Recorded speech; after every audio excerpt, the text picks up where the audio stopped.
समं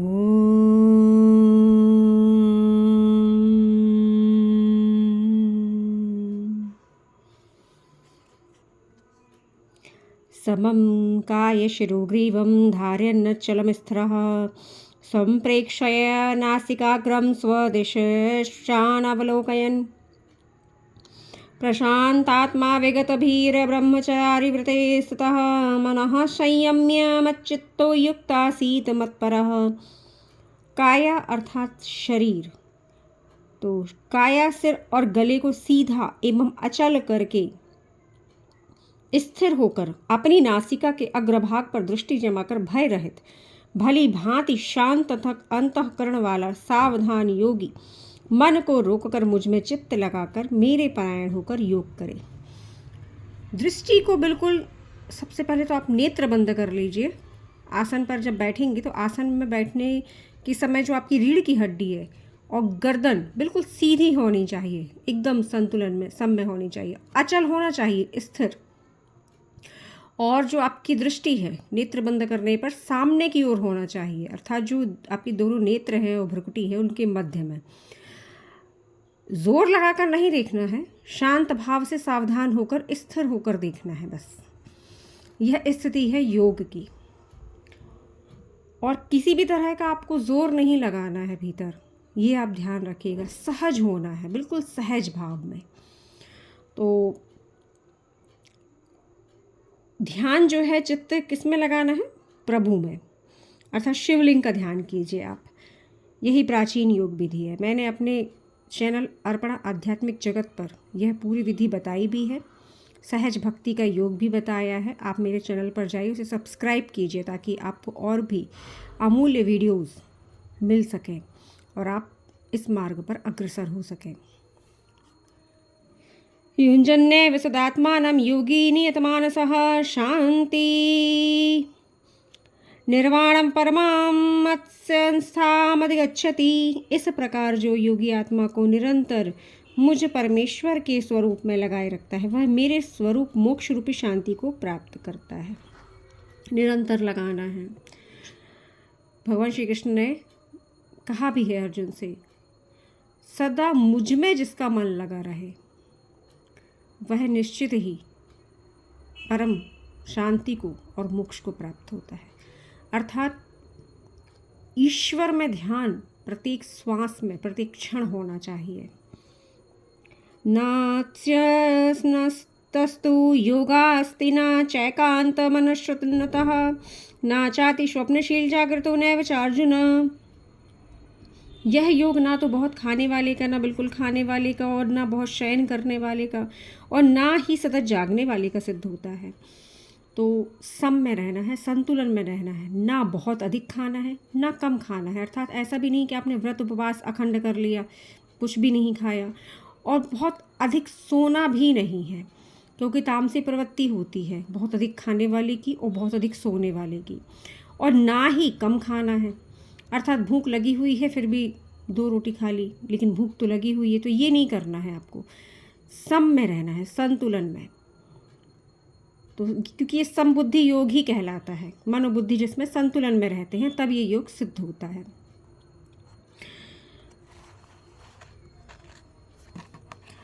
युक्ताहार विहारस्य युक्तचेष्टस्य कर्मसु युक्त स्वप्नावबोधस्य योगो भवति दुःखः।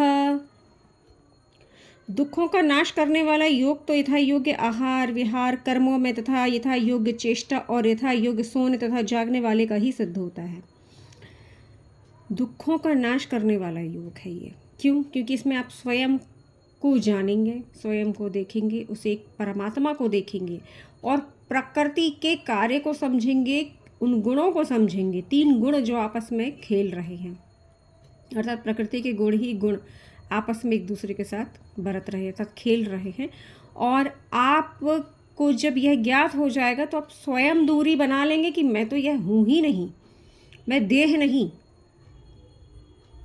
तब आप निष्काम कर्म करना प्रारंभ करेंगे, क्योंकि उसके फल से और उस कर्म से आपका कोई लेना देना नहीं, लेकिन फिर भी धर्मानुसार कर्म करना है, सम में कार्य करना है, समबुद्धि योग। यदा विनयतं चित्तमानात्मने आवावतिष्ठते निःस्पृह सर्वकामेभ्यो युक्तयुच्यते तदा। वश में किया हुआ चित्त जिस समय परमात्मा में भली भांति स्थित हो जाता है, उस काल में संपूर्ण भोगों की लालसा से रहित वह पुरुष योग युक्त होता है, ऐसा कहा और माना जाता है। और ऐसा है भी, क्योंकि जब आपका चित्त, मन, बुद्धि सब परमात्मा में स्थित हो जाएंगे, फिर आपको प्रकृति में भागने की इच्छा नहीं होगी, क्योंकि आपको परम शांति परिणाम स्वरूप प्राप्त होने लगेगी। परम सुख, वह परम आनंद जिसके लिए हम आए हैं, जिसकी हमें न जाने अनेक जन्मों से, कितने जन्मों से हम बिछड़े हैं अपने परमात्मा से, उस परम सुख से, चिदानंद घन परमात्मा से, तो आपको फिर आवश्यकता ही नहीं है बाहरी सुख की, क्योंकि बाहरी तो क्षणिक है, नश्वर है, क्षणभंगुर है सभी चीज़ें। तो नित्य सुख जब आप प्राप्त करने लगेंगे भीतर, तो आपको बाहर सुख की आवश्यकता नहीं होगी, क्योंकि आप स्वयं में ही पूर्ण हैं। यथा दीपो निवातस्तज्ञे नेङ्गते सोपमा स्मृता योगिनो यत चित्तस्य युञ्जितो योगात्मानः। जिस प्रकार वायु रहते स्थान में स्थित दीपक चलायमान नहीं होता, वैसे ही स्थिति परमात्मा के ध्यान में लगे हुए योगी के मन की कही गई है। विकार युक्त विषय रूपी वायु जब आती है, तो आपके मन और इंद्रियों को अपने वश में कर लेती है, अर्थात चलायमान कर देती है। क्यों? क्योंकि आपको अनुराग है, प्रेम है विषयों से। लेकिन जब परमात्मा में भली भांति चित्त आपका स्थित हो जाएगा, तब उस काल में संपूर्ण भोगों की लालसा से रहित, जब कोई इच्छा ही शेष नहीं, कुछ भोगना ही शेष नहीं, संपूर्ण कामनाएं पूर्ण हो चुकी हैं, क्योंकि हम वो है ही नहीं जिनको इच्छाएं होती हैं। हम मन नहीं, हम बुद्धि नहीं, हम चित्त नहीं, हम अहंकार भी नहीं हैं, हम यह देह ही नहीं है, तो फिर कामना किसको है? हम तो निष्काम हैं, पूर्ण है स्वयं में। तो पूर्णता की ओर जाइए, जहाँ अपार संपदा है, तो वह पुरुष पूर्ण योग युक्त कहा जाता है और माना जाता है। यथा दीपो निवातस्तज्ञे नेङ्गते सोपमा स्मृता योगिनो यत चित्तस्य युञ्जितो योगात्मनः। जिस प्रकार वायुरत स्थान में स्थित दीपक चलायमान नहीं होता, वैसी स्थिति परमात्मा के ध्यान में लगे हुए योगी के मन की कही गई है। योगी का मन भी कभी चलायमान नहीं होता है, क्योंकि वह विषय रूपी वासना से पृथक हो जाता है। उसे अब इंद्रियों का सुख नहीं चाहिए, इसलिए विषय रूपी जब वायु आती है, तो वह उसे हिला नहीं पाती, डिगा नहीं पाती, वह स्थिर रहता है। यत्रोपरमते चित्तम निर्धम योग सेव्या यत्र चैवात्मनात्मानं पश्यन्यात्मनि तुष्यति। योग के अभ्यास से रोका हुआ मन परमात्मा के ध्यान से शुद्ध हुई बुद्धि के द्वारा परमात्मा को साक्षात देखता हुआ परमात्मा में ही संतुष्ट रहता है। आपके भीतर ही वह एक परमात्मा विराजमान है।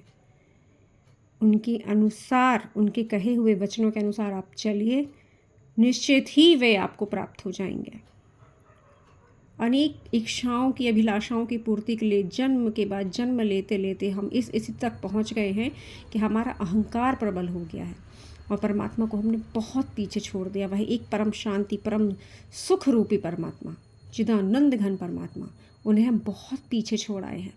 और जिन्होंने जाना है, उन्होंने सब कुछ त्याग कर बस एक उन्हीं में मन लगा लिया है, क्योंकि वे स्थिर हो गए। अब उन्हें भय नहीं है मरने का, कि कुछ खो जाएगा, उसका भी भय नहीं है, क्योंकि कुछ उनका है ही नहीं। इस बात को आप गहराई से तभी समझेंगे जब आप साक्षात्कार करेंगे स्वयं का और उन एक परमात्मा के दर्शन करेंगे। आपको ये ज्ञात हो जाएगा कि आपने कितना समय व्यर्थ कर दिया है जीवन का और कितने जीवन व्यर्थ कर दिए हैं। आप विश्वास कीजिए कि आप जितने भी योनियों में जाएंगे, जीवन में जितने भी जीवन को अपनाएंगे, आप उनसे दूर ही होते जाएंगे, क्योंकि आपकी इच्छाएं प्रबल होती जाएंगी और इच्छाओं के कारण ही जन्म होता है। इच्छा रहित व्यक्ति का या मोह से ग्रसित व्यक्ति का ही जन्म होता है। मोह से रहित व्यक्ति का जन्म कभी नहीं होता, क्योंकि वह नित्य मुक्त कहलाता है।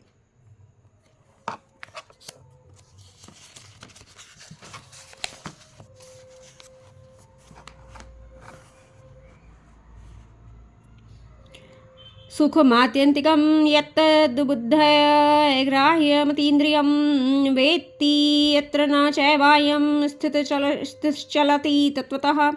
शुद्ध हुई सूक्ष्म बुद्धि द्वारा ग्रहण करने योग्य जो अनंत आनंद है, उस दिव्य आनंद को प्राप्ति योगी परमात्मा के स्वरूप से कभी विचलित नहीं होता है।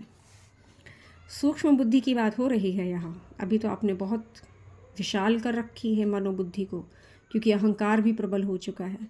तो सूक्ष्म हुई बुद्धि से ही उस सूक्ष्म अति सूक्ष्म परमात्मा के दर्शन होते हैं, क्योंकि बुद्धि से भी सूक्ष्म आत्मा कही गई है। यह हमने आपको पिछली वीडियोस में बताया भी है। आप अपना आध्यात्मिक जगत चैनल पर जाइए और वीडियोस को देखिए और सब्सक्राइब कीजिए चैनल को, तब आपको ये ज्ञात होगा कि मैंने नित्य जितने भी आपको वीडियोस अपलोड किए हैं अपने चैनल पर, उन सभी में परम ज्ञान दिया हुआ है प्रभु के द्वारा। और बिल्कुल सत्य ज्ञान है ये, क्योंकि जो चला है उसने पाया है। तो जो परमात्मा में स्थित हो जाता है उसकी स्वरूप से वह विचलित नहीं होता है। यम लब्ध्वा च परम लाभम मन्यते नाधिकम ततः यस्मिन् स्थितो न दुःखेन गुरुणापि विचाल्यते। वह परमात्मा की प्राप्ति करता है और इसे ही सबसे बड़ा लाभ मानता है। इस अवस्था में स्थित योगी बड़ा भारी दुख से भी विचलित नहीं होता, क्योंकि वह जान जाता है कि वह जब देह नहीं तो देह से संबंधित कोई भी सुख दुख उसे व्यापते ही नहीं, उसे विचलित नहीं करते। कौन आ रहा है संसार में, कौन संसार से जा रहा है, वह तो परम आनंद की स्थिति मानता है कि अब यह मुक्त हो गया संसार से, सुख दुख से परे हो गया। किंतु जो जा रहा है, अगर उसकी इच्छा अभी पूर्ति नहीं हुई, अर्थात वह इच्छा से रहित नहीं हुआ है, तो वह निश्चित ही अलग जन्म पाएगा, उस इच्छा के अनुरूप योनि पाएगा पूर्ण करने के लिए। लेकिन मित्रों, यह जो निरंतर प्रक्रिया है यह कभी समाप्त नहीं होती, इसलिए स्वयं को पृथक करना होता है इंद्रियों के सुख से।